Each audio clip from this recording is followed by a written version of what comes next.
To operate the typewriter, take a piece of paper and put it in the back of the roller. You can wind either side so that the paper goes from the back to the front. Lift the guard and place it over the top of the sheet.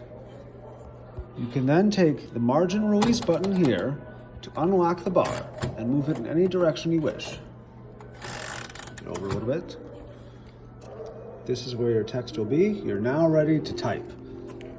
Go slow and don't hit two buttons at the same time, as they will jam. Make sure you hit each button with significant force so that enough ink is transferred. If a key sticks, simply push the bar back down and keep going. If the bar locks completely, say if you were to tab over and you couldn't move it,